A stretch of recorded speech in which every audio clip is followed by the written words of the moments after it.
लक़द कान लकुम फी रसूलिल्लाहि उस्वतुन हसनतुन लिमन कान यर्जुल्लाह वल यौमल आखिर व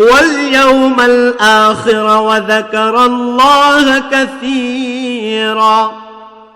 तुमको पैगंबर खुदा सल्लल्लाहु अलैहि वसल्लम की पैरवी करनी बेहतर है, यानी उस शख्स को जिसे खुदा से मिलने और रोज़े क़यामत के आने की उम्मीद हो और वो खुदा का जिक्र कसरत से करता हो।